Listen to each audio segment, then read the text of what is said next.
Vous m'entendez bien? Moi, je vous entends très très bien, oui. Bon, donc ça doit être le cas pour tout le monde. Bonjour à tous et merci à l'AMPEP de son invitation euh, pour parler de ce sujet qui me tient doublement à cœur. D'une part parce que je suis spécialisé depuis une vingtaine d'années, bien que neurologue d'adulte au départ, je me suis spécialisé dans les troubles d'apprentissage de l'enfant. Et c'est précisément avec cette expérience-là que je me suis rapidement intéressé à la problématique de ceux parmi les enfants que je voyais à mes consultations, donc qui venaient me voir pour des difficultés, ceux parmi eux qui avaient un haut potentiel, c'est-à-dire des capacités intellectuelles au-dessus de la moyenne, et que vous connaissez bien puisque c'est le thème de votre association.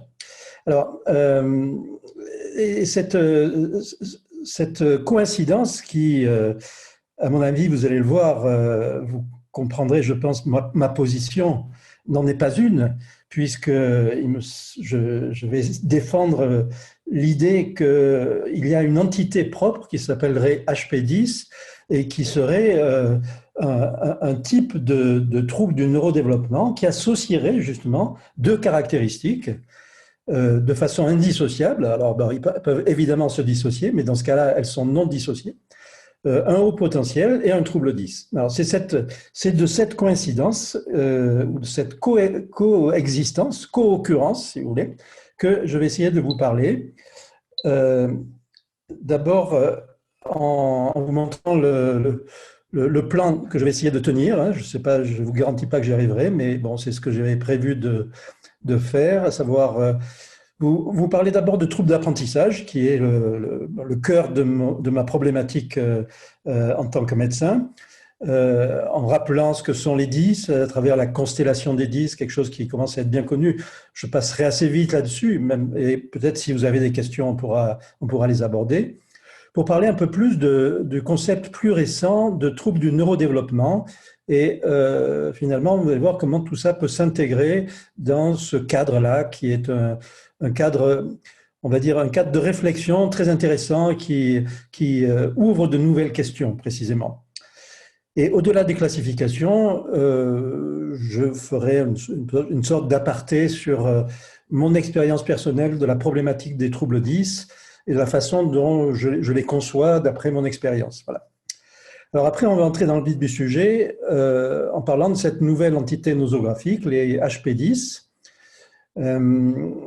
Et en termes de fréquence, tout d'abord, et je vous redirai ce qui m'a frappé dans les consultations d'enfants 10, à savoir le nombre important, alors qui n'est pas une coïncidence, donc d'enfants qui sont à la fois 10 et à haut potentiel.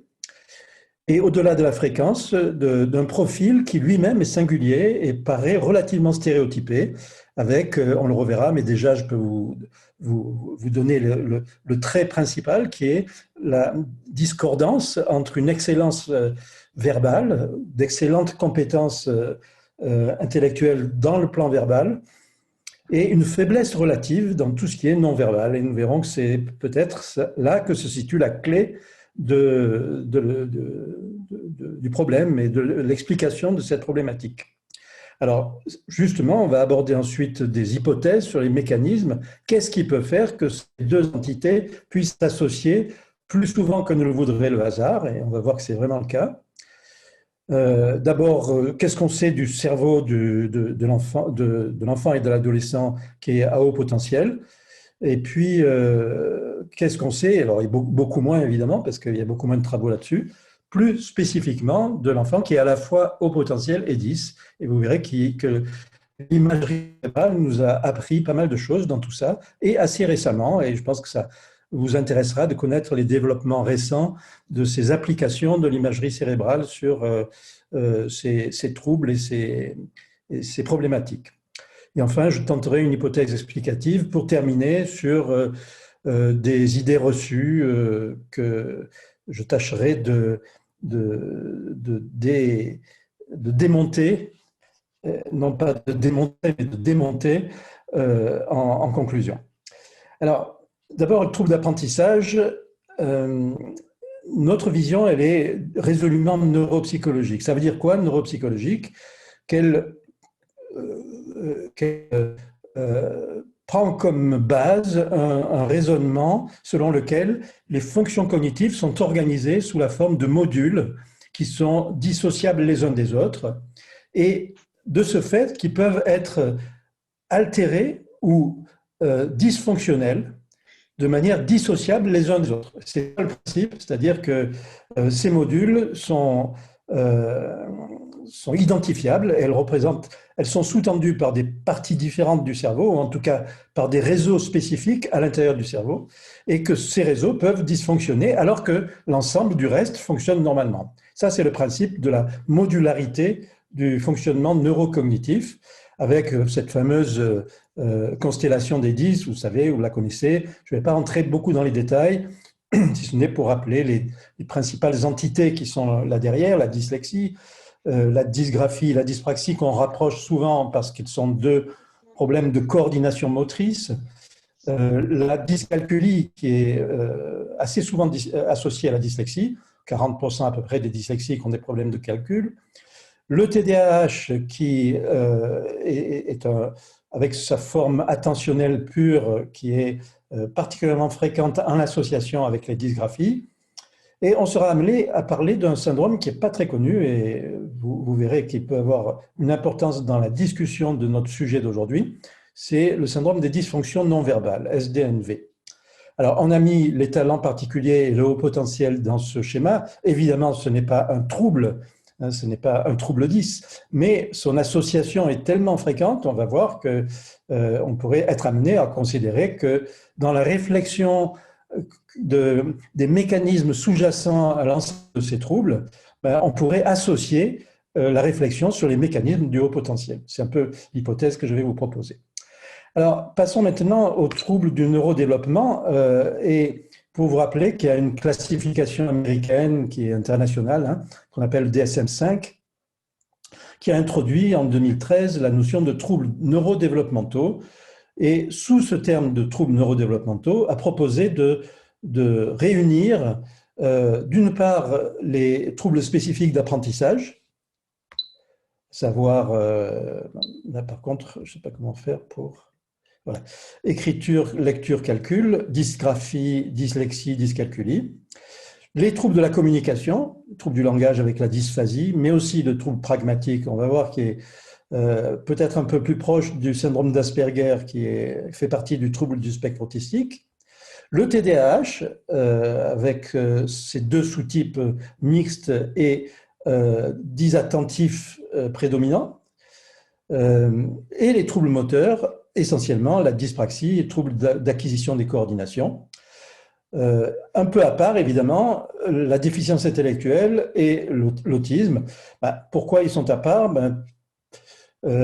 Pour une raison, c'est qu'on ne les inclut pas classiquement dans les troubles 10. Les troubles 10 sont tous les troubles neurodéveloppementaux, sauf la déficience et les troubles du spectre autistique. Pourquoi? Parce que un des éléments de la définition des troubles 10, c'est précisément la normalité de l'intelligence, vous le savez, et que ça, de facto, ça fait sortir la déficience intellectuelle et une grande partie des syndromes autistiques. Sauf peut-être justement les autistes de haut niveau, c'est-à-dire qu'une intelligence supérieure qu'on regroupait précédemment sous le terme de syndrome d'Asperger. On sera amené à en reparler. Alors, d'une manière plus, on va dire, plus proche du terrain, je voudrais vous partager avec vous une façon de présenter les troubles 10 qui me semble intéressante de manière générale pour mieux comprendre, pour les praticiens, pour les enseignants et même pour les familles, pour mieux comprendre comment chacun des enfants qui souffrent de troubles 10 se place par rapport à l'entité un peu vague, un peu floue qu'on appelle trouble 10. Alors, en fait, l'expérience nous montre qu'il y a 3 types d'enfants qui viennent nous consulter dans un centre de référent pour les troubles d'apprentissage, pour des troubles d'apprentissage. Le premier est le plus connu, le plus classique, peut-être le plus fréquent, pas sûr, mais peut-être le plus fréquent. C'est un enfant qui n'arrive pas à apprendre à lire au CP, au CE1, qui est en grande difficulté de lecture, avec divers signes associés, on y reviendra, mais dont on pense que le mécanisme est d'ordre linguistique, ou plus précisément phonologique. Si vous savez, il manque au cerveau de ces enfants depuis toujours, depuis la naissance, un outil qu'on appelle l'outil phonologique, qui permet de se faire une représentation progressive des phonèmes du langage humain, et que si cet outil manque, arrivé à l'âge de la lecture, ils ne peuvent pas entrer dans le premier mécanisme obligatoire de la lecture, qui est la conversion graphophonemique, c'est-à-dire je mets ensemble des sons et des lettres. Si les sons sont mal organisés dans mon cerveau, jamais je ne pourrai les appareiller avec des lettres, et donc je vais buter systématiquement sur l'apprentissage. C'est ce qui arrive à ce premier profil d'enfant. Souvent, donc, on va retrouver à l'interrogatoire ce qu'on appelle l'anamnèse, on va retrouver des petites difficultés dans le langage oral, parfois qui sont passées totalement inaperçues, parfois qui sont très nettes. On parlera alors de dysphasie ou de troubles du développement du langage. Mais même en l'absence totale de troubles du langage évidents, on peut voir apparaître dans un deuxième temps des difficultés de langage oral à travers les difficultés dans leur scolarité ultérieure. J'entends par là qu'un enfant qui arrive au CP ou au CE1 avec un trouble de la lecture, même s'il n'a jamais eu la moindre difficulté de langage oral, ces problèmes de langage oral peuvent apparaître plus tard de façon plus subtile au moment où ils seront sollicités. J'entends par exemple des problèmes syntaxiques, des problèmes d'organisation du discours, etc., qui peuvent impacter la scolarité de l'enfant plus grand, de l'adolescent. Alors voilà pour le profil phonologique, donc un mécanisme à l'évidence linguistique. Le deuxième profil, qui a été longtemps sous-estimé en fréquence, c'est le profil visio-attentionnel. Vous avez certainement entendu parler des travaux de Sylviane Valdois à Grenoble, qui a montré qu'il existait, à côté de dyslexiques authentiquement linguistiques, des dyslexiques qui sont authentiquement non linguistiques, c'est-à-dire que leur problème n'a rien à voir avec le langage. Il est lié à un problème d'attention visuelle, ce qu'on appelle l'empan visio-attentionnel, qui ne leur permettrait pas de se faire une représentation de l'ensemble des lettres d'un mot de manière simultanée, et que dans ce cas-là, ça empêche le développement normal de la lecture. Alors au départ, ça peut ressembler beaucoup, c'est aussi une incapacité à entrer dans la lecture, mais d'un mécanisme totalement différent qui n'a rien à voir, et donc dont les implications, tant au niveau rééducatif que pédagogique, sont très différentes. D'autant que ce deuxième profil s'associe souvent à des problèmes attentionnels plus généraux qui sont affiliés, on va dire, au concept de TDAH, qu'il s'agisse de troubles d'agitation et d'impulsivité, de TDAH mixte, ou même simplement de difficultés à rester concentré et attentif. On parle de TDAH à forme inattentive pure. Et donc, ce deuxième profil est souvent associé à ces difficultés d'attention. Et du reste, les difficultés de lecture de ces enfants s'en ressentent. On voit très bien qu'ils vont sauter des lignes, ils vont sauter des mots, surtout les petits mots d'ailleurs, c'est des mots qu'ils veulent aller vite, et les mots de 2 lettres sont mal lus, sont peut-être plus mal lus que des mots de 15 lettres. C'est assez caractéristique de ce profil-là. Et un dernier profil qui lui aussi est sous-estimé, en tout cas pas sous cette forme-là, pas comme un profil de trouble 10, c'est un profil dyspraxique. C'est un enfant qui au départ ressemble aux 2 autres, c'est-à-dire qu'il n'arrive pas à entrer dans la lecture, mais pour des raisons qui sont ni celles du premier, ni linguistique, ni celles du second, visio-attentionnel, mais plutôt liées à ce qui rapprocherait d'un profil dyspraxique, à savoir des difficultés de motilité oculomotrice, et très vite, après quelques séances d'orthophonie et d'orthopsie, ces enfants arrivent à lire assez facilement, sauf qu'en même temps, ils ont très souvent une dysgraphie, et qu'en 2 ans, ce qui semblait au départ être une dyslexie va entrer dans l'ordre, et ce qui va prendre le devant de la scène, c'est leur difficulté d'écriture et le handicap qui va aller croissant au cours des années. Non pas que le déficit soit de plus en plus important, mais que les exigences scolaires en termes de rapidité et de précision de l'écriture croissent d'année en année, et l'enfant, son système moteur ne suit pas. Donc voilà les trois grands profils, et même s'ils ressemblent au départ, vous voyez que leur trajectoire ultérieure est assez différente. Ce troisième profil, on va le voir, c'est peut-être celui qui nous intéressera le plus dans le cadre de nos HP10. Alors juste, bon, pour rappeler que tout ça se passe dans le cerveau, que ces trois profils correspondent à des dysfonctions de circuits séparables les uns des autres. Par exemple, le premier profil, c'est plutôt les circuits du langage, hein, l'aire de Broca, de Wernicke et les faisceaux qui les unissent. Le deuxième profil visio-attentionnel, c'est plutôt des circuits qui sont entre les lobes pariétaux et le lobe temporal gauche. Et le troisième profil intéresse une dysfonction des systèmes fronto-pariétaux et du cervelet. Et c'est donc peut-être dans ce troisième profil qu'on va retrouver nos HP10. Alors, donc le centre, le cœur de ma discussion, c'est une nouvelle entité nosographique HP10. Alors pour nosographique, c'est un terme qui n'est pas très souvent utilisé, mais sauf en médecine, hein. Nosos, nosone, je ne sais plus, c'est la maladie. En fait, c'est comment les maladies sont classées les unes par rapport aux autres. Et le DSM-5, dont je vous ai parlé tout à l'heure, c'est la grande classification, la classification universellement acceptée des troubles neuropsy, hein. Et parmi elles, évidemment, les HP10 n'existent pas dans le DSM-5. En revanche, c'est donc une proposition que je fais d'en faire une entité nosographique qui peut-être un jour entrera au DSM-5. Alors, pourquoi cette proposition ?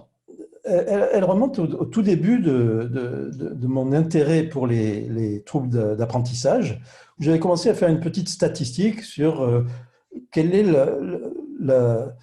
la proportion respective de chacun des troubles qui sont sur le schéma que je vous ai montré tout à l'heure de la constellation.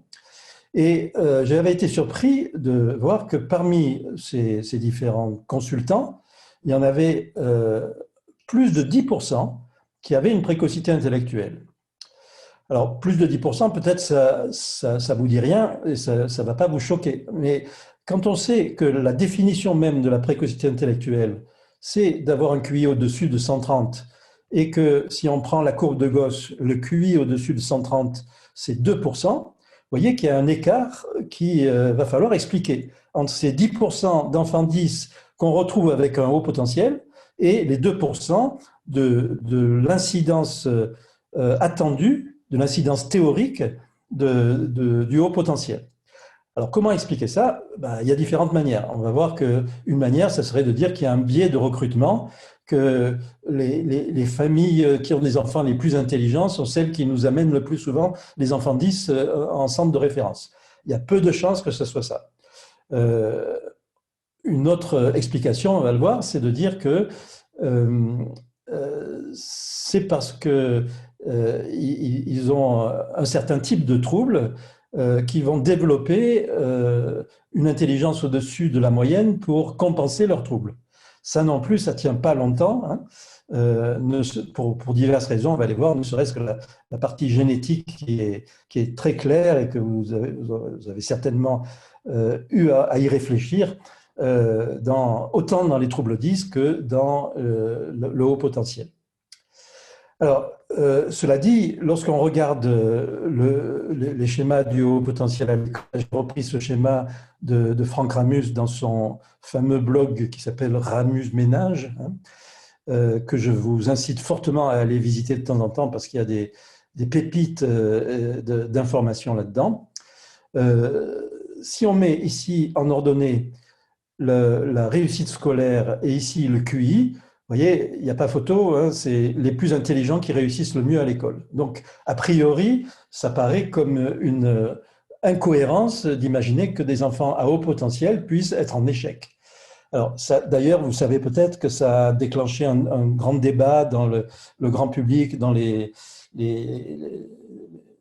ces dernières années, avec une sorte de chasse aux sorcières, des psychologues qui feraient qui utiliseraient le concept de haut potentiel pour remplir leur salle d'attente d'enfants à haut potentiel qui seraient en fausse difficulté. Alors, bon, moi, je ne crois pas du tout à ça. Je pense qu'il y a effectivement des enfants au potentiel qui sont en difficulté. D'ailleurs, on peut le voir là, hein. C'est-à-dire que, certes, la majorité des enfants à haut potentiel, et plus ils sont à haut potentiel, plus ils réussissent à l'école. Mais on voit ici que parmi les plus hauts, 130, hein, il y a des enfants qui sont à peine à la moyenne à l'école, voire même en dessous de la moyenne. Ça existe. Donc, on ne peut pas dire que les HP en difficulté n'existent pas. Donc, je reviens là-dessus pour tordre le cou à cette idée. Donc, c'est vrai que la majorité des hauts potentiels vont réussir sans aucun problème à l'école, mais c'est vrai aussi qu'une partie d'entre eux, et ça, on ne peut pas mesurer quelle partie, hein, il n'y a pas de possibilité de le savoir, une partie d'entre eux ont des difficultés plus ou moins importantes, et vous voyez que cette partie, elle est bien plus faible que le gros de la population des HP, mais elle existe. Donc, selon toute vraisemblance, cette frange minoritaire des surdoués sont précisément ceux qui souffrent parallèlement de troubles 10, qu'ils aient ou non été diagnostiqués comme tels. Alors, qu'ils aient ou non, c'est un peu important, parce que vous le savez certainement, le malheur, entre guillemets, c'est peut-être un bonheur, mais c'est le malheur des enfants HP, c'est qu'ils sont tellement intelligents qu'ils ont tendance à masquer leurs difficultés. Et quand ils ont à la fois le HP et la difficulté, ben, ça va tromper tout son monde. On va tous passer à côté, que ce soit les parents, les enseignants et parfois même les professionnels de santé, orthophonistes, qui trouvent que l'enfant lit dans la moyenne et en déduit qu'il n'a pas besoin de rééducation. Alors, l'idée que nous défendons, nous, un peu les spécialistes de la neuropsychologie du haut potentiel, c'est que pour un enfant qui a un QI à 130, et en particulier on va le voir un QI verbal à 130, de lire sur les tests d'orthophonie avec des scores moyens de 10, de 11, ben, c'est l'équivalent d'un déficit. Un enfant qui a 130, il devrait lire avec des scores de 130. Okay, et s'il ne l'est pas, cet écart a valeur de déficit. Et donc, s'il y a déficit, il y a indication de prise en charge orthophonique, de compensation à l'école en termes d'aménagement pédagogique.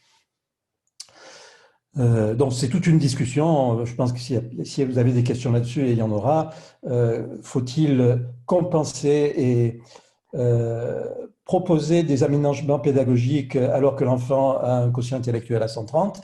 Est-ce que le fait d'avoir un quotient intellectuel à 130 fait qu'il n'aurait pas droit à des compensations et à des aménagements? Je pense qu'on frise l'injustice là, et on peut en reparler. Maintenant, là, je vous montre les 20 enfants là, qu'on avait vus au tout début de notre centre de référence.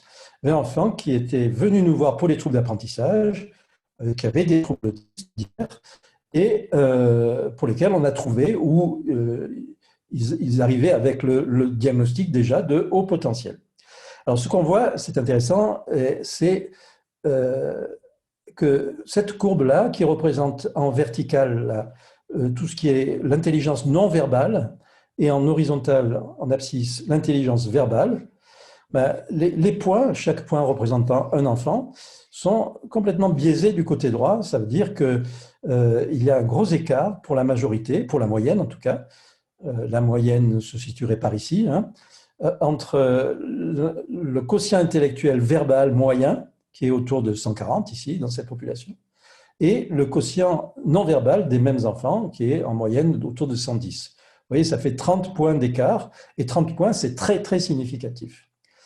Alors, si on regarde de plus près, on va voir qu'un des 20 enfants avait l'inverse. Il était meilleur en non-verbal qu'en verbal. 4 ou 5 d'entre eux étaient à peu près identiques verbal et non-verbal, mais la grande majorité, vous voyez, 14 sur 20, avait ce biais vers le verbal et aux dépens du non-verbal.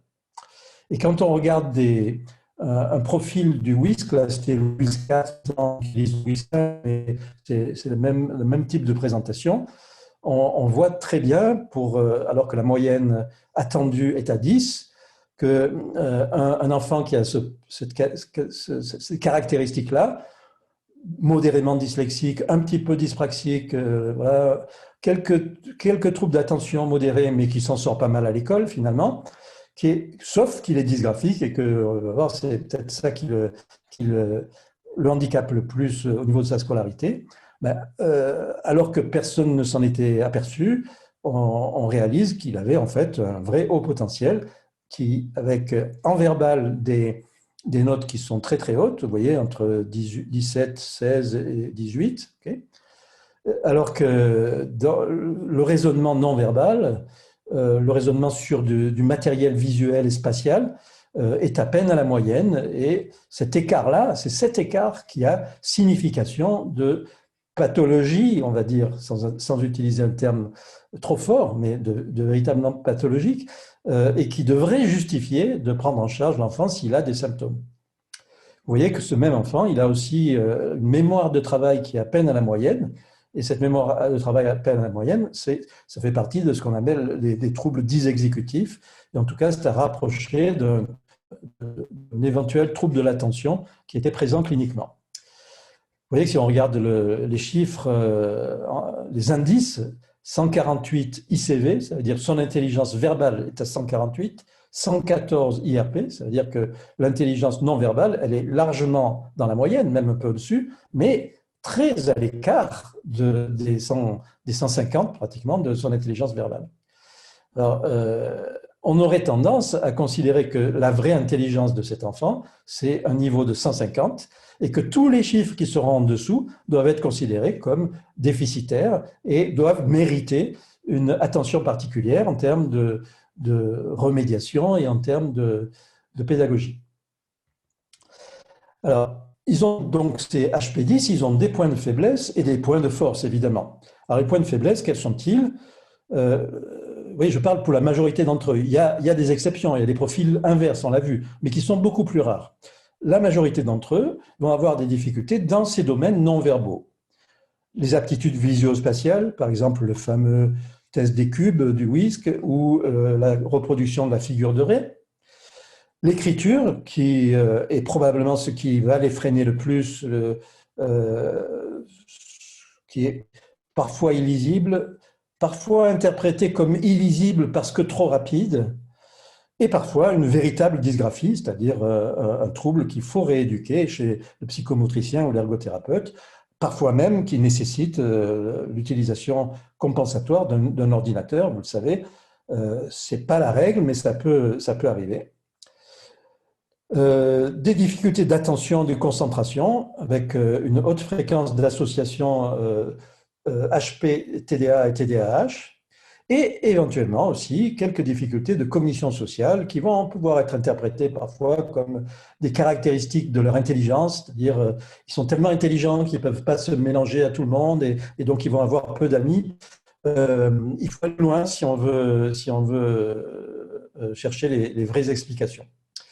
Alors souvent, tout ça n'a aucun impact apparent sur les activités scolaires, du moins jusqu'à un certain temps, jusqu'à un certain moment. Et c'est pour ça que finalement, on va avoir des enfants qui arrivent au diagnostic plus tard, trop tard, on va dire. Non, il n'est jamais trop tard, mais plus tard que ce qu'on aurait pu espérer pour pouvoir agir précocement. Là, par exemple, un enfant HP à qui le psychomotricien a fait passer toute sa batterie de motricité générale, coordination manuelle, schéma corporel, espace. Vous voyez, ça c'est vraiment toute la batterie que font passer les psychomotriciens pour mettre en évidence des troubles d'ordre psychomoteur. Et on voit qu'on est partout dans le normal faible, pas vraiment pathologique, mais on est dans le normal faible.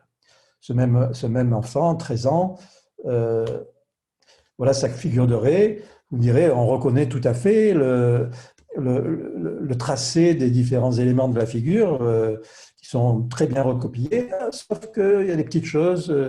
Puis surtout, la stratégie qui est utilisée, à 13 ans, il devrait avoir une stratégie plus globale. Donc, on va dire qu'il y a une petite dyspraxie visio-spatiale chez cet enfant, mais personne n'a jamais fait le moindre diagnostic de cet ordre-là. Et même le psychomotricien, devant ça, pourrait dire, ouais, on est dans la norme. Et dans la conclusion, vous allez voir 9 fois sur 10 un psychomotricien qui vous dit, pas de nécessité de prise en charge. Mais en fait, si on regarde l'écart entre ces performances et l'intelligence réelle de l'enfant, on peut réviser cette position et se dire peut-être qu'il y aurait à gagner à faire un petit peu de la rééducation en psychomotricité ou en ergothérapie pour faire remonter de quelques points les compétences non verbales, les compétences visio-spatiales. De la même manière, pour ce qui est de la vitesse idéatoire, vitesse de traitement, ça c'est l'épreuve des codes du WISC qui oblige à aller assez vite pour pouvoir remplir les cases avec le petit dessin qu'il y a sous chaque chiffre. Et on va mesurer en combien de temps, combien de cases il peut remplir en 2 minutes, par exemple. Et on va s'apercevoir que certains de ces enfants vont moins vite que ce qu'on attendrait et que la performance en vitesse de traitement est en dessous de l'intelligence moyenne. Voilà. Et que voilà, ça fait partie de ce profil. Alors ça, c'était les points faibles, on va dire, le visuospatial, l'attentionnel et la vitesse de traitement. Et évidemment, il y a les points forts, c'est tout ce qui est verbal. Alors juste quelques mots sur le subtest des similitudes, qui pour moi est vraiment quelque chose qui est très explicatif et caractéristique de cette intelligence de ces enfants-là, à savoir trouver la ressemblance entre deux mots. Qu'est-ce qu'il y a de commun entre le mot 1 et le mot 2? Alors, ce test des similitudes, les psychologues parmi vous le connaissent bien. Il est fait de plusieurs items qui vont des plus faciles jusqu'à des plus difficiles. Et par exemple, on va demander qu'est-ce qu'il y a de pareil entre un papillon et une abeille, entre le frère et la sœur, le point commun entre l'été et l'hiver, etc. Évidemment, au départ, c'est assez facile. On donne 2 points quand il y a 2 éléments de l'énoncé qui sont retrouvés, 1 point s'il n'y a qu'une partie qui est trouvée, et 0 point s'il ne trouve aucune propriété commune aux 2 éléments, etc. Voilà, par exemple, l'explication de comment traiter les réponses possibles de en quoi frères et sœurs se ressemblent. Alors, ça, c'est le travail du psychologue. Ils savent bien le faire, on ne va pas entrer dans le détail. Je voudrais juste vous expliquer le mécanisme qu'il y a derrière ce type d'intelligence et en quoi ça s'appelle de l'intelligence. Si on prend un des items, en fait, je pense qu'il est sur le WISC 4, il n'est plus dans le WISC 5, je ne me souviens plus vraiment. Oui, non? Quelqu'un avait... Bon. Peinture, statue. En quoi ces 2 mots se ressemblent-ils? Alors, vous voyez que même pour une adulte d'intelligence normale, ce n'est pas immédiat. Il faut y réfléchir, ça ne saute pas aux yeux immédiatement. Alors, évidemment, au bout de 5 secondes, on y arrive, à peu près tous, mais les enfants au potentiel, à 8 ans, eux, c'est encore plus rapide que ça. Ils connectent immédiatement. Alors, qu'est-ce qui se passe dans leur cerveau? Dans leur cerveau, il y a ce qu'on appelle un réseau sémantique, c'est-à-dire que quand ils entendent le mot peinture, ils activent un grand réseau qui va les amener soit du côté gauche, là, où c'est la peinture en tant que produit pour peindre un mur, par exemple, et soit du côté droit, où la peinture, ça va se rapprocher d'un tableau de peintre et de la permettre d'aller vers le mot production artistique. Alors, si on associe le mot peinture au mot statue, on va effacer en quelque sorte toute la partie gauche de notre système pour favoriser la partie droite et arriver à la similitude, à la réponse attendue qui est ce sont des œuvres d'art. Okay, la peinture et la statue, ce sont des œuvres d'art. Le temps qui est mis pour effacer la partie gauche et aller vers la partie droite, ben, elle est un très bon reflet de ce qu'est l'intelligence verbale de l'individu. Un enfant à haut potentiel, à 7 ans, à 8 ans, c'est immédiat. Dans son cerveau, la partie gauche s'efface immédiatement dès qu'il entend le mot statue à côté de celui de peinture. Okay. C'est ce mécanisme-là qui est la traduction et la représentation, en quelque sorte, de ce qu'on peut appeler l'intelligence verbale. Or, ces enfants à haut potentiel, ils ont une intelligence verbale qui est largement au-dessus de la moyenne. Tout ça aussi pour vous dire qu'une façon dont on pourrait interpréter l'écart entre le verbal et le non-verbal, de dire c'est parce qu'ils sont mauvais en non-verbal, qu'ils ont développé, qu'ils ont hypertrophié leurs compétences verbales, ça ne tient pas. Je veux dire, c'est impossible par un exercice aussi fort et aussi régulier que ce soit, c'est impossible d'avoir une rapidité telle qu'on va immédiatement trouver beaucoup plus vite qu'un adulte. Si on mesurait le temps de réaction nécessaire pour trouver la réponse, je veux dire, ça veut dire simplement que l'exploration automatique de ce réseau se fait beaucoup plus vite et de manière beaucoup plus efficace chez les enfants qui sont à haut potentiel. Donc, on a là une sorte de représentation schématique de ce que c'est que l'intelligence verbale. En revanche, l'intelligence non verbale, elle est en général plus normale, on va dire, chez ces enfants-là, avec si on prend les items du PM47 ou la matrice dans le WISC, c'est un peu le même système, c'est comment mesurer le raisonnement sur une entrée qui est visuelle, perceptive ou visuelle spatiale. Les items visio-perceptifs, vous voyez, ça demande juste de remplir la case vide, là, avec un des exemples du dessous. Voilà, c'est assez facile quand on a un système perceptif qui marche bien. Des items visio-spatiaux, où là, on doit faire des inversions, des symétries, et on arrive assez facilement. Un peu plus difficilement ici, parce que mais ça reste du raisonnement basique, hein, pas très élaboré. Et puis, plus intéressant pour ce qu'il en est de ces hauts potentiels, des items d'intelligence fluide. Ici, vous voyez, il n'y a pas de complexité du niveau perceptif, il n'y a pas de complexité du niveau spatial. La complexité, elle est du niveau purement du raisonnement.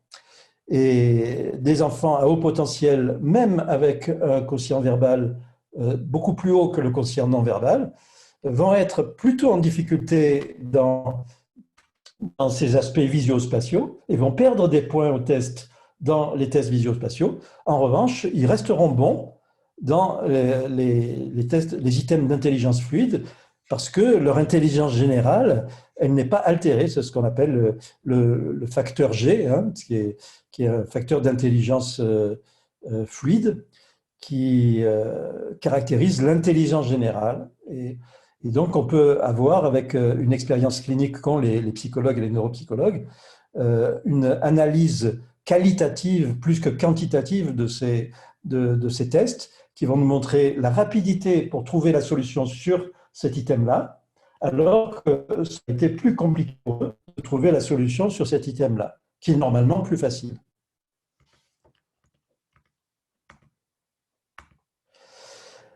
Le cas de figure inverse, avec le verbal plus bas que le non-verbal, est beaucoup plus rare, on l'a vu, 1 fois sur 20 dans notre population. Hein. Mais ça existe aussi, on voit des hauts potentiels 10, des HP10 qui ont ce profil-là, ça arrive. En général, ils ont eu des difficultés de langage pendant la petite enfance et on va dire que c'est du domaine de la dysphasie. D'autres ont encore un profil différent où ce qui est le plus bas, c'est la mémoire de travail. C'est souvent le troisième le profil de dyslexie visuo-attentionnelle, celui que je vous avais mis en deuxième position dans la classification des 10 hein, tout à l'heure. Et souvent, ce sont ces enfants-là qui ont des troubles de type TDAH associés, plus ou moins prononcés, agitation, impulsivité et surtout troubles de l'attention. Voilà.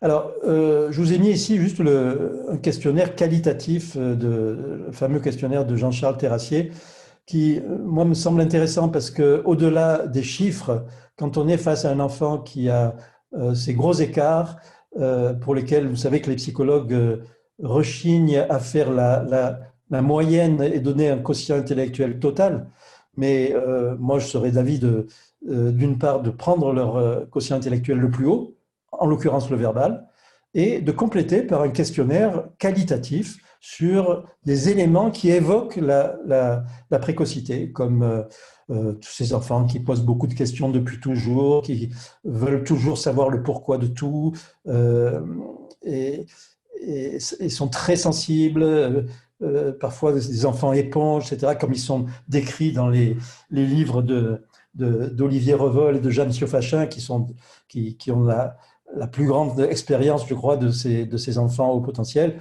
Les caractéristiques qualitatives de l'enfant précoce, ils y sont chez ces enfants HP10, et c'est eux qui permettent finalement de faire le diagnostic, alors que les chiffres sont moins flagrants. Okay. Alors, un dernier point que je voulais citer concernant les enfants HP10, c'est une étude qu'on avait faite sur une caractéristique particulière de ces enfants, qui est l'estime de soi. On a été frappé que les enfants HP10, encore plus que d'autres types d'enfants à haut potentiel, et même d'autres types d'enfants 10. Est-ce que vous m'entendez toujours? Parce que j'ai un signal que ma connexion est plus faible. Oui, de notre côté, on vous entend bien. Oui. OK. Oui, oui. Donc, on a été frappé par la fréquence de cette estime de soi qui nous paraissait d'autant plus faible que l'enfant est plus intelligent. En fait, quand on regarde de plus près, on a mis en évidence une corrélation entre le bas niveau d'estime de soi et le haut niveau de l'écart entre le verbal et le non-verbal. C'est-à-dire que plus l'enfant ressent ce tiraillement entre ce qui fonctionne très bien et ce sur lequel il bute, qui est un frein dans ses apprentissages, plus ça va altérer son estime de soi. Et comme on sait que ces enfants sont hypersensibles, ça va les affecter encore plus que les enfants non HP. Alors donc, on parle d'une association paradoxale. Tout se passe comme si le fait de ressentir confusément lorsque cela ne lui a pas encore été expliqué, et donc c'est toute la valeur de l'explicitation par le thérapeute, hein, cette sorte de tiraillement entre c'est trop facile et je n'y arrive pas, est générateur de perplexité anxieuse, de dégradation de l'image de soi, qui, si elle persiste, peuvent provoquer des dégâts considérables et durables. D'où l'importance de clarifier cette situation et d'arriver à expliquer à cet enfant et à sa famille et à ses enseignants qu'il a une double particularité. Il est doublement différent. Il est à la fois haut potentiel et 10. Et cette double particularité, c'est vraiment la clé de la compréhension de la façon dont il fonctionne. Et c'est parfois difficile à expliquer. Mais une fois que c'est expliqué, ça peut changer du tout au tout l'avenir de cet enfant. D'où la nécessité, nous le reverrons, de bien connaître l'éventualité de cette association pour la repérer dès que possible et, grâce à des explications adéquates, tant vers l'enfant lui-même que sa famille et ses enseignants, replacer sa réalité cognitive par rapport à lui-même et par rapport aux autres. En résumé, on dira que les enfants intellectuellement précoces et en difficulté d'apprentissage ont un profil cognitif étonnamment stéréotypé. Outre des compétences verbales supérieures et les caractéristiques classiques, on va dire qualitatives, de raisonnement, de curiosité, de créativité, leurs difficultés sont également similaires, relevant très généralement d'un déficit relatif dans les fonctions non verbales, praxie, graphisme, temporalité, attention. La caractéristique cognitive est un profil hétérogène du QI, en général au profit des aptitudes verbales, qui sont excellentes, et aux dépens du secteur non verbal, assez proche d'un profil dyspraxique, avec ou sans trouble de l'attention. Sans doute en lien avec un profil émotionnel spécifique, fait d'empathie et de sensibilité exacerbée, et de difficultés relatives dans l'établissement de relations avec les pairs, ils souffrent systématiquement d'une faiblesse paradoxale de l'estime de soi, strictement proportionnelle à l'écart entre leur intelligence et leur réussite.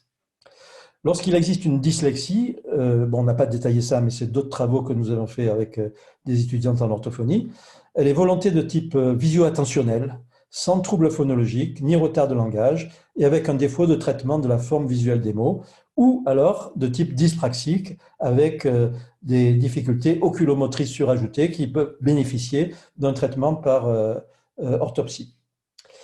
Alors, ce profil que je vous ai décrit là, il rappelle étrangement un syndrome qui est très peu connu en France, curieusement, parce que nos amis québécois et de manière générale les Nord-Américains l'utilisent de façon très quotidienne. C'est ce qu'on appelle le trouble d'apprentissage non verbal ou SDNV, syndrome des dysfonctions non verbales. Vous voyez ici, c'est un petit fascicule qui est distribué à tous les enseignants d'un État canadien, Alberta, pour leur expliquer ce que c'est que le trouble d'apprentissage non verbal. Donc, tous les enseignants de cet État québécois, c'est pas le Québec, c'est l'Alberta, cet État canadien, sont familiers avec ce concept qui est largement ignoré chez nous. Alors, qu'est-ce que c'est que ce syndrome de dysfonction non verbale? Voilà un exemple. Une adolescente de 14 ans qui a, depuis le début du collège, des difficultés scolaires croissantes, alors que tout le primaire s'était passé à peu près bien. Elle a appris à parler, à lire sans aucune difficulté. Il semble qu'elle ait eu besoin de travailler un peu plus pour tout ce qui est écriture et calcul, c'était les points faibles, et peut-être un peu la concentration. Mais à aucun moment, jusqu'à l'âge de 14 ans, on a proposé aucun diagnostic de type trouble 10. Okay, et c'est souvent à l'adolescence qu'on va commencer à s'inquiéter de la quantité d'efforts qu'il lui faut pour arriver à ça, pour arriver à réussir, et puis le fait qu'elle commence à se mettre en échec scolaire caractérisé. Et lorsqu'on regarde de plus près son profil, on s'aperçoit qu'elle a un peu les mêmes écarts que nos HP10, mais sauf à la différence qu'il n'y a pas de HP là. Vous voyez, les chiffres les plus hauts sont à 14, on n'est pas dans le haut potentiel, mais l'écart, il y est. Et donc, ce que j'essaye de montrer là, c'est qu'il y a une sorte de similitude qualitative entre le profil de ces enfants et le haut potentiel, avec simplement un décalage vers le bas, puisque l'écart est là, mais le haut potentiel n'y est pas. Alors, grosso modo, il y a un déficit de toutes les fonctions non verbales, mais un déficit à minima qui n'a pas été suffisant pour entraîner de diagnostic jusqu'alors. Mais l'élément le plus frappant et le plus caractéristique, c'est une difficulté particulièrement troublante, alors que le langage était par ailleurs normal, voire excellent, des difficultés dans des tâches de compréhension portant spécifiquement sur certains aspects du langage, qu'on appelle le langage métaphorique. Alors voilà une tâche qui est issue d'une batterie qui s'appelle l'EVAC, où, encore une fois, une enfant qui est intelligente, qui est vive, qui réagit, qui raisonne parfaitement bien, on lui demande, voilà, l'expression suivante, tu m'as enlevé une épine du pied, trouve quelle est, parmi les 4 suivantes, celle qui veut dire la même chose. Alors, j'ai une écharpe dans le pied, tu as résolu mon problème, etc. Alors, vous voyez, la réponse ici, c'est « j'ai une écharpe dans le pied ». C'est une sorte de réponse au premier degré, au premier niveau, qui est contraste avec l'intelligence générale. On se dit comment c'est possible qu'une enfant aussi intelligente puisse ne pas comprendre ce que ça veut dire tu m'as enlevé une épine du pied. Pareil pour il ne faut pas vendre la peau de l'ours avant de l'avoir tué, il faut se lever tôt pour réussir dans la vie. Okay, tout ce qui est de l'ordre de la métaphore, tout ce qui est du sens figuré des mots, l'humour, etc., c'est difficile d'accès. Et ça participe probablement dans les difficultés d'interrelation sociale que certains de ces enfants peuvent présenter. Et vous voyez, donc, ce tableau, finalement, qui peut ressembler par certains aspects à ce qu'on appelle le syndrome d'Asperger, n'est pas un syndrome d'Asperger.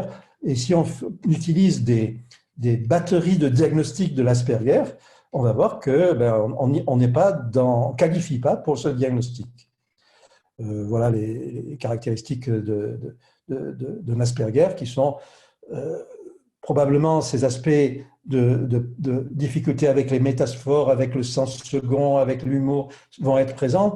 Ces aspects de difficulté dans la cognition sociale vont être présents, mais de façon peut-être plus importante. Et surtout, il y a chez l'Asperger, et non chez le syndrome non-verbal, il y a des items comme les troubles affectifs, les intérêts restreints, qui font totalement défaut ici. On n'est pas du tout dans le cadre de l'Asperger, c'est très différent. D'ailleurs, quand on regarde le score à cette batterie d'Asperger, il est à 15 ici chez cette jeune fille, alors que c'est à partir de 19 qu'on commence à parler d'Asperger. Pourtant, il est quand même à 15. Il y a des traits qui sont communs avec un syndrome d'Asperger sans qu'on puisse poser ce diagnostic. En résumé, le profil cognitif du SDNV, donc à nouveau un syndrome qui est pas admis comme une réalité clinique, en France en tout cas, développement normal du langage, parfois supérieur et le plus souvent de la lecture, faiblesse en mathématiques, en écriture, en aptitude visio-spatiale, donc tout ce qui est, on va dire tout ce qui est hémisphère droit pour parler neurologique, distractibilité, qui évoque une forme inattentive pure de TDAH, à minima, tout ça étant à minima, mais qui vient s'ajouter les unes aux autres, avec l'augmentation des exigences scolaires d'année en année, on en arrive à un moment à la mise en échec de l'enfant à l'école. Et ça, malgré une intelligence qui, vous avez vu, est globalement très bonne, sans être à haut potentiel. Donc un contraste entre l'intelligence verbale et non verbale, et aussi un contraste entre cette intelligence verbale et une faible compétence dans la pragmatique. C'est une partie du langage, justement, qui est impliquée dans les métaphores, la compréhension du sens figuré, de l'humour, du second degré, etc. Voilà. Donc, ce profil du SDNV va nous amener à réfléchir aussi sur la nature du problème des HP10 et à se poser la question, pour terminer, des mécanismes sous-jacents. Et pour ça, on va rapidement voir ce que nous dit l'imagerie cérébrale. Alors, vous savez, l'imagerie cérébrale, il y a d'abord de l'imagerie fonctionnelle. On regarde comment s'activent les zones du cerveau dans telle ou telle tâche cognitive. Et après, l'imagerie morphologique, on va voir comment est structuré le cerveau lui-même. Et ces deux types de données nous ont appris pas mal de choses ces dernières années, que je vais essayer de vous résumer là en 2 ou 3 diapos. D'abord, la différence entre des hauts potentiels et des non hauts potentiels, c'est qu'ils activent beaucoup plus, les hauts potentiels, les deux zones, une frontale et une pariétale, et comme si leur cerveau surfonctionnait dans certaines tâches, en tout cas des tâches qu'on appelle de facteur G, surfonctionner dans ces deux régions. Le lobe frontal, dont on sait qu'il est impliqué dans tout ce qui est fonction exécutive, raisonnement et programmation des actions, et le lobe pariétal qui est impliqué dans tout ce qui est perception, synthèse des perceptions et tout ce qui est de l'ordre du visio-spatial. Alors finalement, ce n'est pas étonnant que ces deux zones soient les plus impliquées dans l'intelligence en général et donc les plus activées chez l'enfant au potentiel.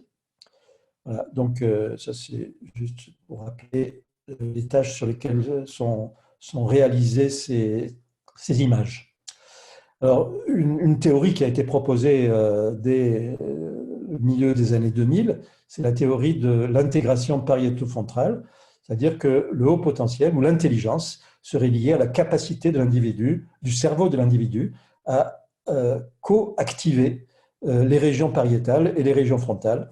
Plus on arrive à le faire, plus on va avoir une intelligence haut située. En résumé, les données de l'imagerie fonctionnelle montrent une convergence de résultats en faveur d'une suractivation chez le haut potentiel d'un circuit bilatéral fronto-pariétal dont l'activité est fortement liée au QI. Ce circuit est non seulement suractivé lors des tâches cognitives verbales non verbales, mais aussi au repos, en dehors de toute tâche cognitive.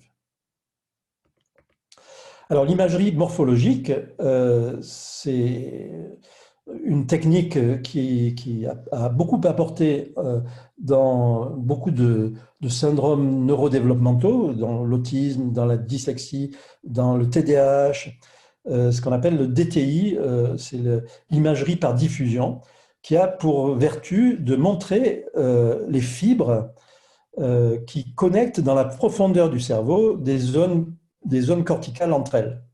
Alors, vous voyez ici, tout ce qui est en bleu ou vert, c'est ce qui est plus activé chez les hauts potentiels que chez les non hauts potentiels. Et c'est aussi les parties du cerveau dont l'activation, enfin pas activée, dont la taille, dont la densité des neurones et des axones est proportionnelle à l'intelligence, au QI.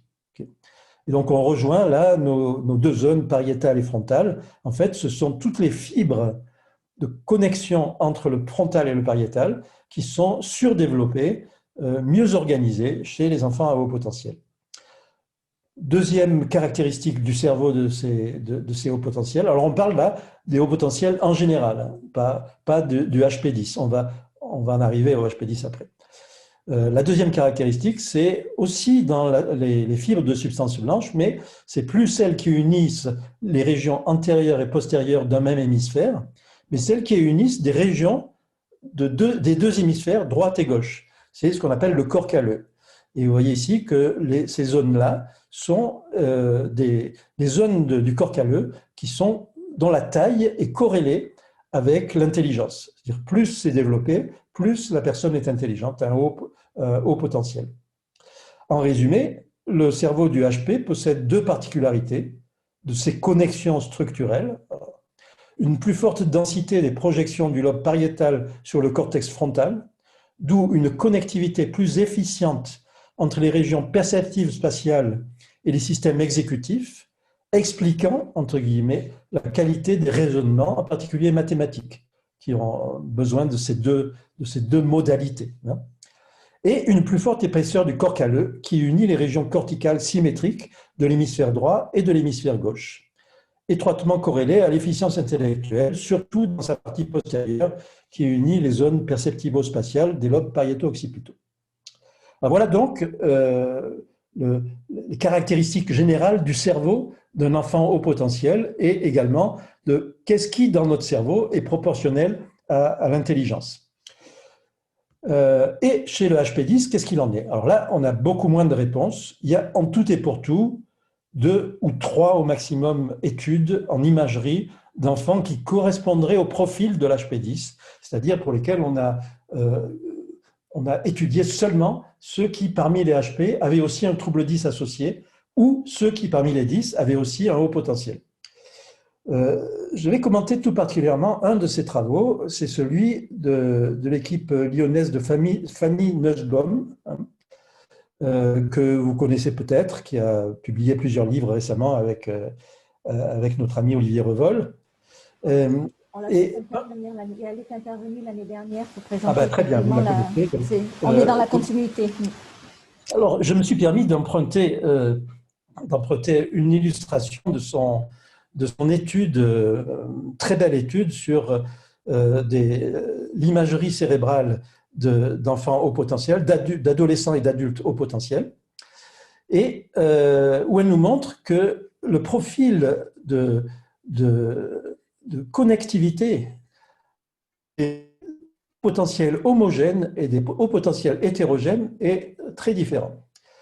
Alors, les homogènes, on va dire la partie la plus vaste des hauts potentiels, hein, ceux qui n'ont pas de difficultés à l'école, ceux qu'on ne voit pas, nous, dans nos consultations.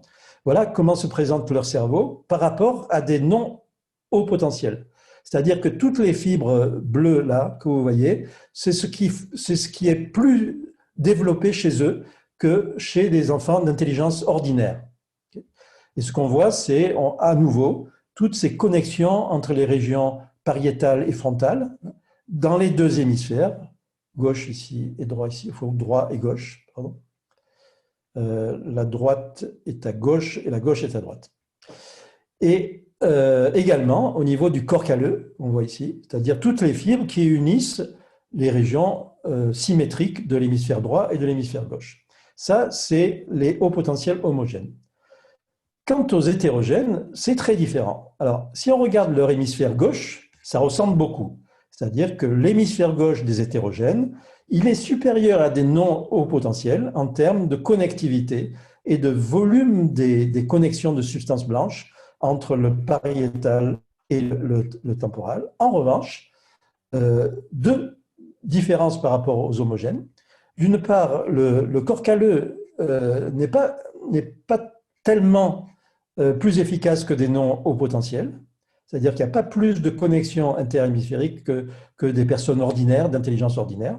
Et surtout, dans l'hémisphère droit, ici qui est à gauche, dans l'hémisphère droit, on ne retrouve pas du tout cette meilleure connectivité qu'on retrouve chez les hauts potentiels homogènes. En d'autres termes, la substance blanche des hétérogènes est identique à celle des homogènes pour l'hémisphère gauche, mais elle est identique à celle des intelligences ordinaires pour l'hémisphère droit. Et ça corrobore tout à fait l'idée que le haut potentiel 10, le HP10, finalement, c'est un haut potentiel qui a développé son haut potentiel de façon asymétrique, beaucoup plus dans l'hémisphère gauche que dans l'hémisphère droit, probablement par la coexistence d'un pattern neurologique de haut potentiel, en neuroimagerie en tout cas, de connectivité comme un haut potentiel, mais sur lequel s'est surajouté un pattern de défaut d'activation dans l'hémisphère droit, HP plus 10. Et ça se confirme dans le travail de Fanny Nussbaum, qui, lorsqu'on regarde de près les caractéristiques de son groupe hétérogène, ils avaient tous ce profil-là, à savoir bien meilleur en verbal qu'en non-verbal. Et il n'y en avait aucun qui avait le profil inverse. Ce qui n'est pas étonnant parce que ce profil-là est beaucoup plus fréquent en pratique que l'inverse. Voilà donc la conclusion, je ne vous la relis pas, puisque vous avez entendu Fanny Nussbaum l'année dernière, c'est ça l'idée de la différence entre les homogènes et les hétérogènes. Alors elle a une façon de l'expliciter un peu différente de la mienne, hein. On n'est pas, disons, moins neurologique, mais on reste dans la même façon de concevoir les choses, avec le fait que les hétérogènes vont avoir quand même globalement beaucoup plus tendance que les homogènes à se trouver en difficulté. Et ce n'est pas étonnant si ces hétérogènes sont précisément ceux qui ont le 10 associé à leur HP. Alors, vers une hypothèse explicative génétique là-dedans, vous savez que le surdouement a quelque chose d'héréditaire. Hein. J'imagine que dans les familles, dans vos familles ou dans les familles que vous côtoyez, vous voyez souvent plusieurs individus qui ont ces mêmes profils. C'est aussi le cas, vous le savez, pour les troubles 10, qui aussi ont une composante génétique certaine. Alors, la stabilité de la surdouance, il y a des données, je ne vais pas rentrer dans les détails, des données à partir des études de jumeaux, à partir de diverses statistiques qui montrent qu'il y a une partie génétique importante, même si le non-génétique, hein, l'environnement, joue pour à peu près 50%. Un peu moins de 50%. Alors, pour revenir à notre concept de trouble du neurodéveloppement, et pour argumenter sur l'hypothèse que le HP10, ça pourrait être considéré comme un élément des différentes TND, une nouvelle entité au sein des TND, on peut rappeler les niveaux de compréhension qui sont proposés depuis pas mal d'années par Morton et Fried, par exemple, en Angleterre, où tous les troubles, que ce soit l'autisme, que ce soit la dyslexie, que ce soit la dyscalculie, vont être expliqués par 4 niveaux d'altération. Une altération des gènes au départ, qui va avoir un impact sur le développement de certaines zones du cerveau et de leur connexion. Donc, vous voyez, R, connexion, etc. Chaque gène ou plusieurs gènes vont contribuer à certaines de ces particularités, qui elles-mêmes vont avoir une conséquence à un niveau cognitif, avec chacun et chacune de ces aires ou connexions ayant un pattern cognitif qui lui est propre, et au final, au niveau clinique, ce que va observer le clinicien, qui peut ne pas correspondre exactement. Vous voyez des flèches qui vont en oblique d'un côté à l'autre. Pour l'HP, et en particulier pour l'HP10, on pourrait avoir le même raisonnement. Et il y a un gène, je l'ai mis à l'envers là, mais il y a un gène 1 qui va entraîner un défaut de connectivité hémisphérique droite, qui va entraîner un syndrome non verbal, et va donner la partie 10 du HP. Et un gène 2 qui sont ou pas reliés entre eux, qui va donner une hyperconnectivité ou une meilleure connectivité fronto-pariétale et calleuse, et qui serait à l'origine du haut potentiel. Et la somme du HP et du 10 donnerait ce profil particulier qui surviendrait chez une partie des 10 et donc une partie des HP.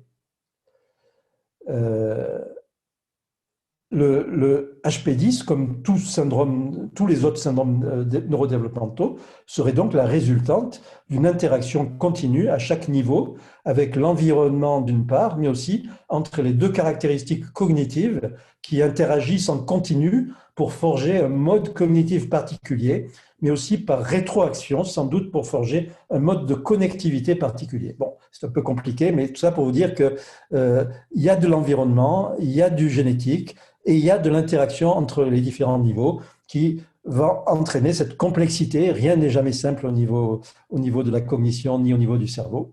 Cette complexité que l'on pourrait traduire par ces sortes d'hexagones qui s'interrelationnent entre eux. L'HP qui va pouvoir prendre sa place entre dyspraxie, TDAH, syndrome de dysfonction non verbale, éventuellement Asperger qui est un peu plus loin.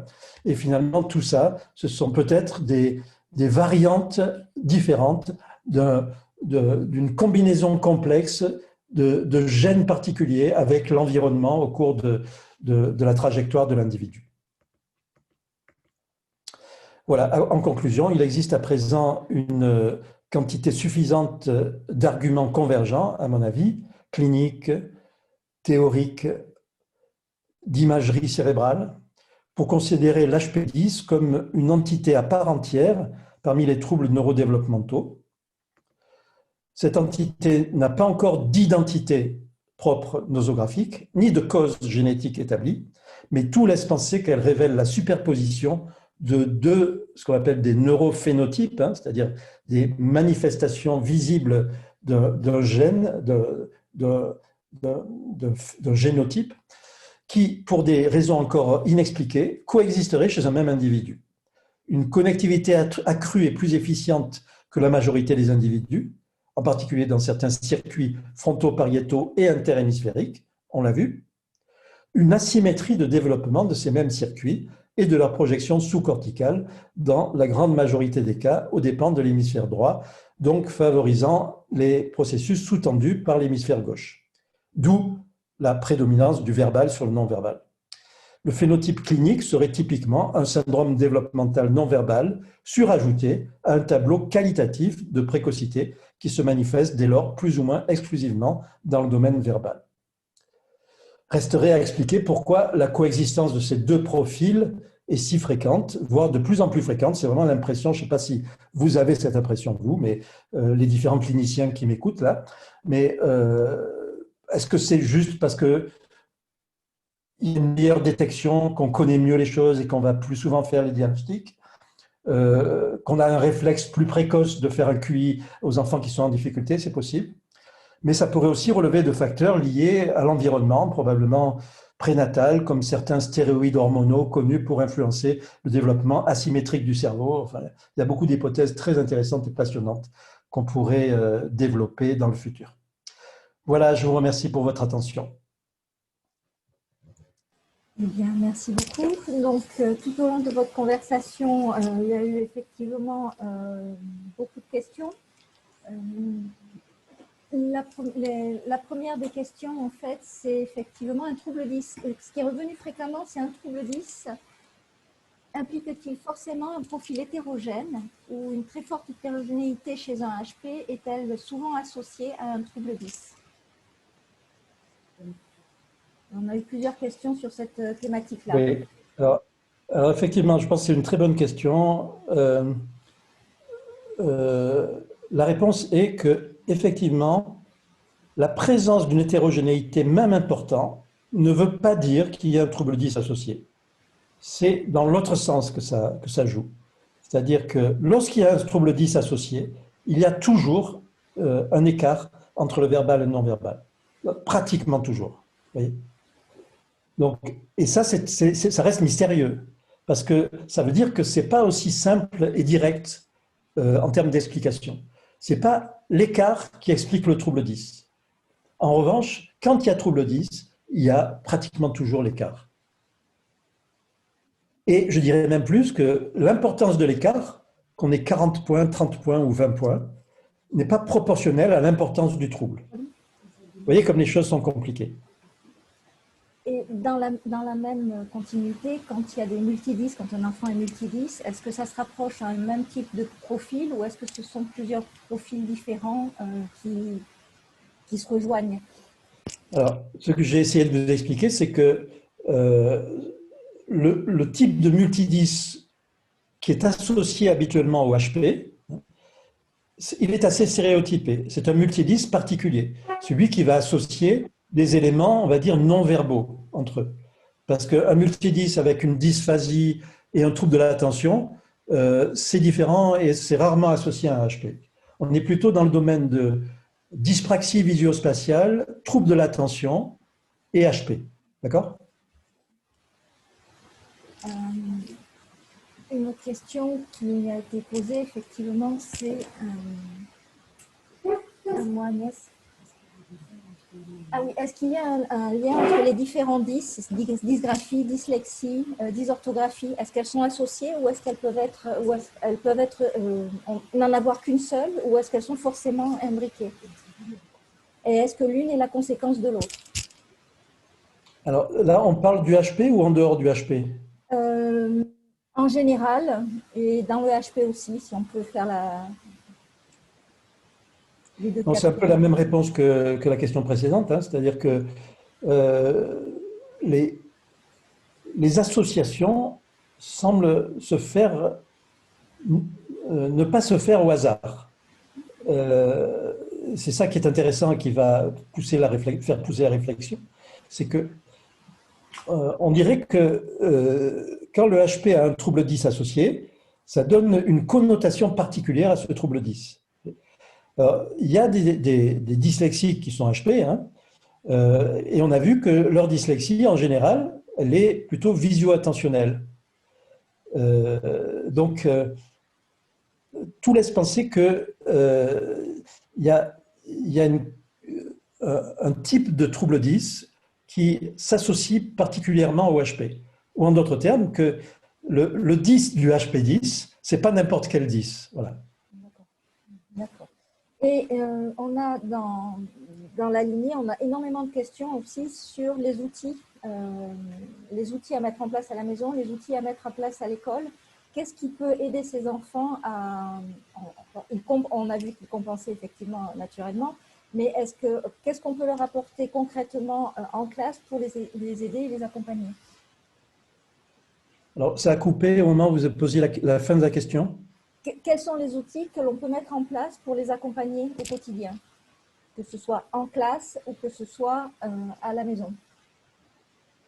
Bon, alors, en gros, on va dire que, bon, je n'ai pas abordé du tout, je ne suis pas pédagogue, je ne vais pas me prétendre me mettre à la place des enseignants, mais en gros, ce qui est important, c'est d'avoir toujours conscience des deux facettes de leur particularité.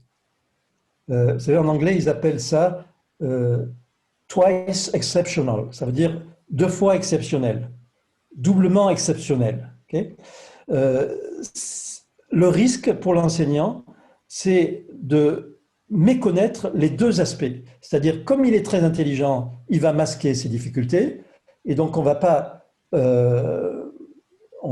avoir conscience de la difficulté. Et comme il a des difficultés, on ne voit pas qu'il est intelligent.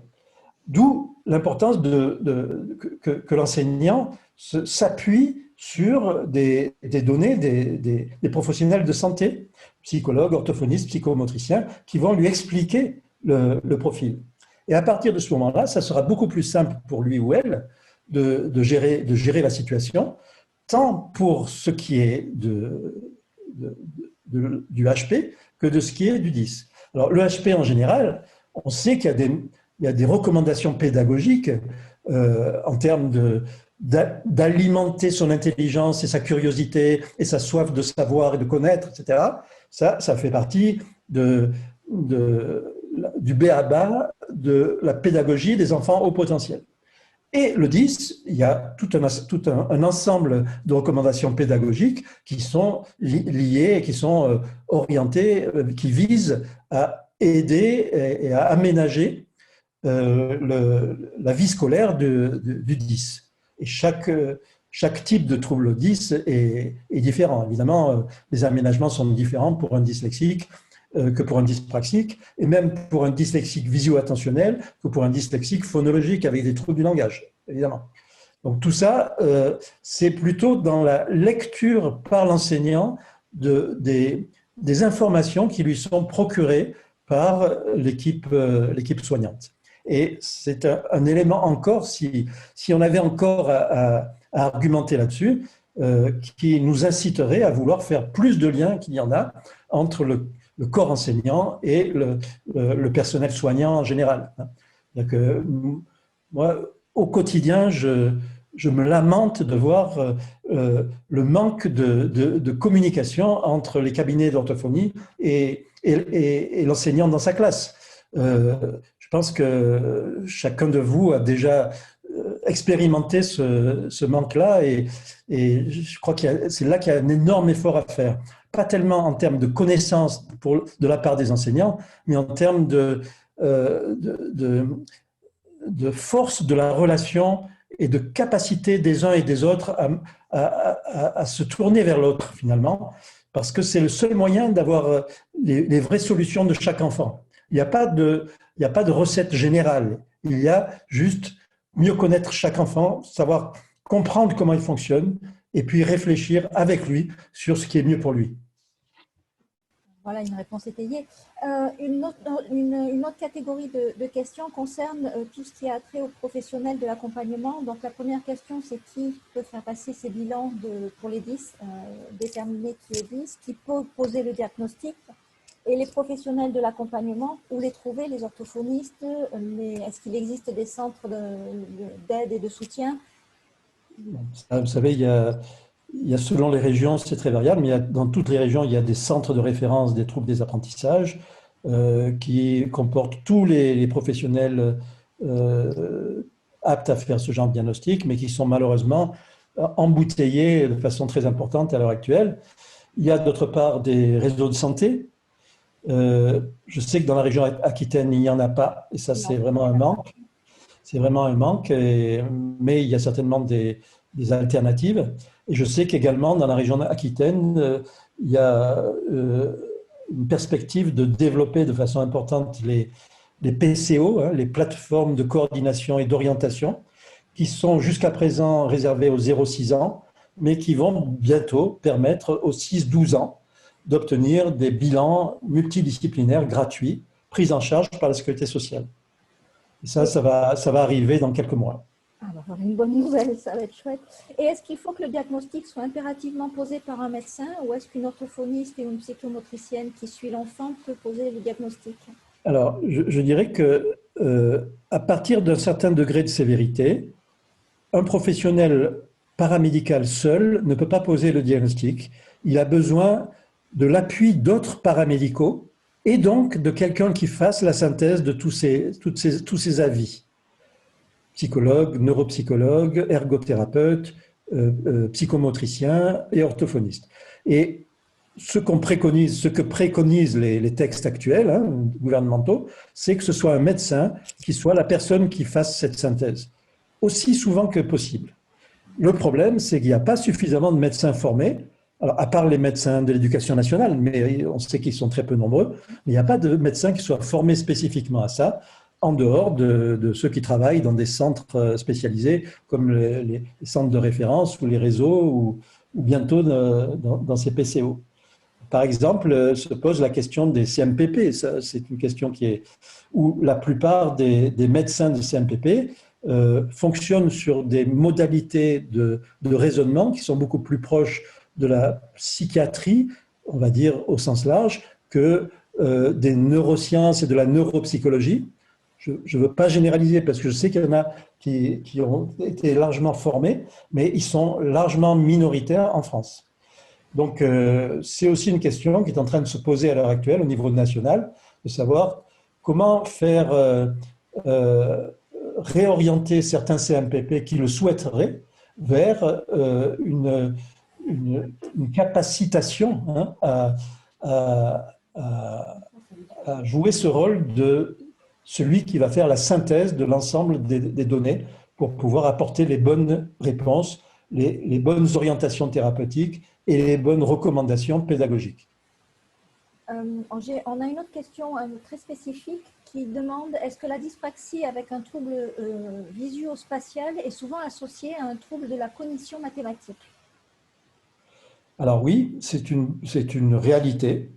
Je pourrais le reformuler différemment, disant qu'une dyspraxie visuo-spatiale, c'est-à-dire, vous savez, ces enfants qui ont des difficultés à se représenter l'espace en 3 dimensions, à reproduire une figure géométrique, qu'ils aient ou non des difficultés à utiliser les outils.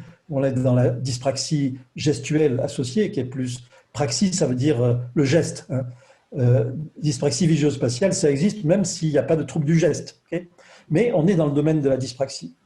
Alors, ces enfants qui ont ces difficultés dans la perception, l'organisation de l'espace, on va dire, la représentation de l'espace, vont avoir très souvent aussi des difficultés dans la cognition mathématique et donc les performances dans les matières qui ont trait aux mathématiques, tout en sachant que le terme de dyscalculie est parfois réservé à des dyscalculies qu'on va dire primaires, qui ne sont pas la conséquence d'un trouble visuo-spatial, où il y a en fait un trouble profond de la représentation des quantités, et non pas de la façon dont ils peuvent se représenter par rapport à l'espace. Alors c'est un peu complexe et spécialisé, mais disons que pour simplifier, on va distinguer des dyscalculies vraies primaires et des dyscalculies secondaires, parmi lesquelles il y a les dyscalculies qui sont liées à un trouble visuo-spatial.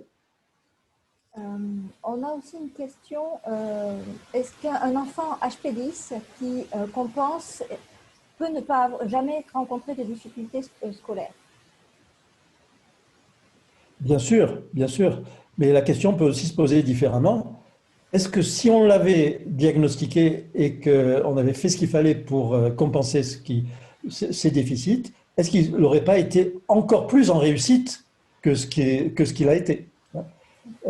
Et dans ce cas-là, ça revient à peu près à la même chose. Vous voyez, c'est de la relativité, là. On dit, c'est qu'est-ce qu'il a été capable de faire qu'il a amené jusque, on va dire, au bac avec mention passable. Hein.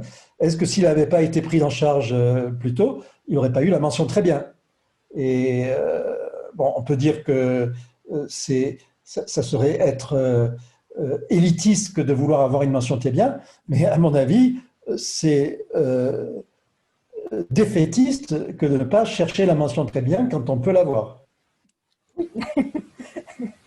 Dans le même ordre d'idée, quels outils, est-ce qu'il existe des outils pour apprendre les langues étrangères au collège? Donc on sait par exemple que les dyslexiques ont des difficultés avec les langues étrangères. Est-ce qu'il existe des outils pour les étayer? Bon, c'est toute la question de la pédagogie des langues étrangères en France qui est surtout de l'anglais, hein, qui est assez catastrophique, assez rigide. Et on a beau, nous qui voyons les enfants dyslexiques ramer, c'est peu de dire, c'est peu de le dire face à l'anglais, dire qu'il faut revoir complètement la pédagogie et que si on arrivait à avoir une pédagogie qui soit adéquate et pertinente pour les dyslexiques, ça servirait certainement même les enfants qui n'ont pas de difficultés particulières et que ça expliquerait peut-être aussi pourquoi les Français en général sont si mauvais en anglais par rapport à d'autres francophones. Je veux dire, bon, au Québec, on peut mettre à part parce qu'ils ont l'anglais comme deuxième langue en permanence à la télévision. Mais pourquoi les Belges et les Suisses sont meilleurs en anglais que les Français? On pourrait vraiment se poser cette question. Je crois que bon, c'est aux pédagogues. Le moment n'est pas encore venu. Peut-être qu'il faut attendre un peu plus de maturité sur le sujet pour espérer trouver des outils pédagogiques qui soient non seulement adaptés, mais qui soient utilisés. Parce que là, je veux dire, pour arriver à utiliser les bons outils pédagogiques, il faudrait avoir accepté de changer complètement sa conception sur qu'est-ce que c'est que la pédagogie des langues étrangères et de l'anglais en particulier. Ce qui n'est pas le cas actuellement, autant que je sache, à part peut-être quelques exceptions, mais malheureusement pas assez nombreuses pour en faire une généralité. On a une question qui est un petit peu particulière et qui nous demande quel est le meilleur accompagnement pour ces enfants, notamment ceux en échec scolaire, voire en décrochage ou phobie scolaire. Et les pédopsychiatres sont peu sensibilisés à cette problématique et la psychiatrisation du 10 est souvent fréquente. Oui. Alors, moi, je pense que la réponse, elle est plutôt dans l'équipe pluridisciplinaire. C'est-à-dire que la réponse, le meilleur accompagnement, à partir d'un certain degré de complexité et d'importance du handicap dans la vie scolaire, hein, je veux dire, qu'on peut tout à fait mesurer justement par l'écart entre l'intelligence et le niveau de réussite scolaire. Plus cet écart est important, plus on est dans de la complexité. Un enfant qui est très intelligent et qui reste en échec, ça veut dire qu'il a probablement besoin de plusieurs intervenants et qu'il a besoin d'une réflexion multidisciplinaire. Donc la réponse à cette question, c'est l'accompagnement idéal à partir d'un certain degré de difficulté, c'est l'équipe pluridisciplinaire. Malheureusement, pour le moment, on en manque beaucoup. Je pense qu'on a fait le tour des questions. Après, on a des questions très, très spécifiques et très personnelles, donc on ne va pas les poser devant tout le monde. Après, effectivement, est-ce que on a une question, c'est est-ce qu'on est si on a des troubles 10 et qu'on a très bien réussi en classe et le parcours scolaire, etc., est-ce qu'on est HP ou pas? Et la réponse la réponse, c'est faire le QI, vous le saurez. Voilà. Donc voilà, je rappelle effectivement à la notion de test de QI. Est-ce que vous pouvez rappeler qui est même habilité à faire passer les tests de QI? Oui. Alors, tous les psychologues, psychologues scolaires, les psychologues cliniciens, et je dirais surtout les neuropsychologues, parce que très souvent, ils ont une vision des résultats du QI qui est plus proche de ce que je vous ai présenté, à savoir une vision neuropsychologique modulaire qui va être plus pragmatique au point de vue des mesures à prendre que les psychologues cliniciens qui sont plus d'inspiration psychanalytique, on va dire, qui vont voir derrière les chiffres du QI des choses qui sont certainement moins utiles pour l'aspect cognitif. Alors peut-être qu'elles seront très utiles pour l'aspect affectif, mais en général, ce n'est pas ce qu'on demande au QI, de donner des solutions pour l'affectif. Et on a une question un petit peu particulière. Quelle est justement dans la continuité de cette question-là, quelle est la différence entre un psychologue et un neuropsychologue? Alors d'abord, le neuropsychologue est un psychologue. C'est un psychologue qui a fait des études en plus, une spécialisation en neuropsychologie, qui l'a amené à être confronté à différentes pathologies, en particulier de l'adulte, et en particulier d'un adulte qui a des lésions au cerveau. Et à travers l'analyse des adultes qui ont des lésions au cerveau, il en est arrivé à se faire une représentation de la façon dont fonctionne le cerveau. Et cette représentation, elle est très utile pour comprendre comment dysfonctionne un enfant qui a des troubles d'apprentissage. Je pense qu'on a fait le tour des questions. Je vois avec mes collègues autour de moi. Est-ce qu'il existe des formations pour les enseignants de l'enseignement supérieur qui se retrouvent avec des élèves 10 perdus dans des amphis? Alors, vous savez que les formations, elles existent pour tout le monde, mais après, il faut avoir l'initiative de s'y inscrire, hein. Et il n'y a pas de formation obligatoire, à ma connaissance, sur ces troubles-là pour la majorité des enseignants. Mais ce qu'on peut le plus regretter, c'est la faiblesse de la formation initiale, c'est-à-dire dans les écoles des enseignants. Les jeunes enseignants, ils ont 2 heures ou 3 sur les troubles 10, alors que ça va être la monnaie courante de leur quotidien dans leur pratique, hein. Et finalement, ça les induit à voir leur métier plus comme une nécessité d'amener tous les élèves à un certain niveau, le fameux programme, hein, plutôt qu'à ce qui, par ailleurs, paradoxalement, est une consigne qui leur est donnée, à faire de la pédagogie différentielle qui nécessiterait d'analyser chaque situation comme étant individuelle.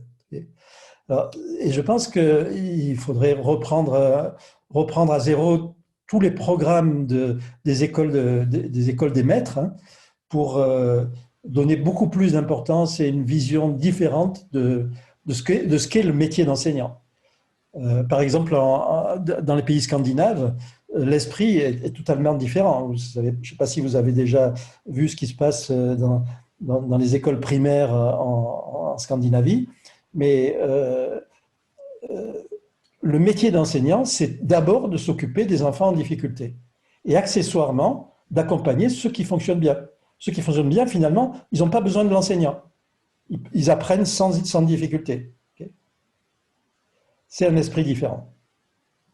Je pense qu'on a fait le tour des questions. Oui, on a fait le tour des thématiques des questions. Donc, à moins qu'il y en ait d'autres qui arrivent sur ce dernier, mais je pense qu'on a fait le tour.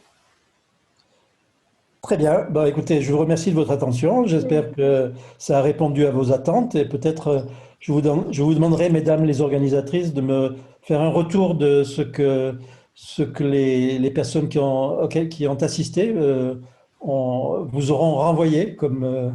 Avec plaisir. Ils sont encore ici, donc ce que je vous propose, c'est qu'on va leur envoyer une petite enquête de satisfaction. Voilà. Et je vous fais un petit retour dans la quinzaine.